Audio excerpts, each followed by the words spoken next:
J'ai déjà évoqué son côté antibactérien, ce puissant antiviral, cet antibiotique naturel.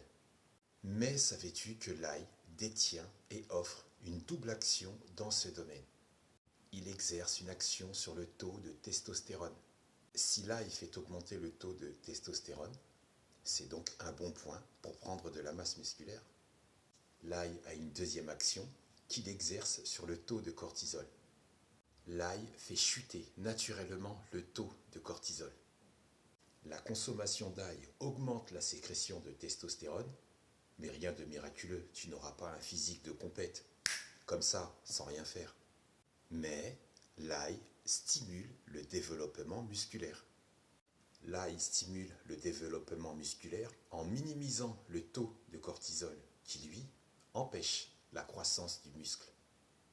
Ceci étant dit, l'ail, comme l'oignon, augmente le taux de testostérone chez les hommes. Mais tu ne sentiras aucune différence si ton taux de testostérone de base est trop faible. Et comment on augmente le taux de testostérone? Il y a plein de choses à faire. Il y a plein de choses à expliquer et on en parle sur la vidéo prochaine. L'ail permet aussi à tes plaquettes sanguines de moins s'agglutiner, de moins s'accumuler sur les parois de tes artères. En gros, il agit comme un anticoagulant et donc de réduire les risques de crise cardiaque. Oui, c'est vrai, d'autant plus qu'il est très intéressant pour augmenter et renforcer tes défenses immunitaires. Ah ouais, et comment? Grâce à sa présence de sélénium et de vitamine B6. Mais pas que.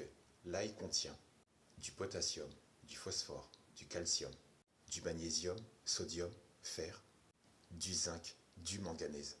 Si tu en consommes au quotidien, l'ail va baisser tes niveaux de taux de cholestérol et de triglycérides. Ce sont ces deux substances qui, si elles sont en excès, vont surcharger le foie et perturber son bon fonctionnement. Ouais, et ça donne du foie gras. Oui, mais il ne s'agit pas de la spécialité culinaire issue de l'élevage et de l'engraissement par gavage des oies et des canards.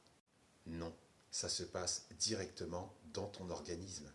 C'est une surcharge en graisse qui crée une toxicité, une inflammation au niveau du foie. Une inflammation au niveau de ton foie qui peut s'avérer dangereuse et développer une fibrose, ou une cirrhose, ou un cancer. Trop de graisse dans le foie, c'est une diminution d'oxygène dans le cerveau, et donc une diminution des tissus cérébraux. Ces deux problématiques, ces deux manifestations sont mêlées à une augmentation du risque des maladies neurologiques graves. Mais l'ail, le cancer, il n'y a pas un lien entre les deux? L'ail peut contribuer à prévenir certains cancers, comme le cancer de la prostate, le cancer de l'estomac et aussi le cancer du sein. L'ail contient des antioxydants si puissants qu'ils jouent un rôle si important dans la prévention et dans le traitement de certains cancers, comme le cancer du côlon ou le cancer du poumon.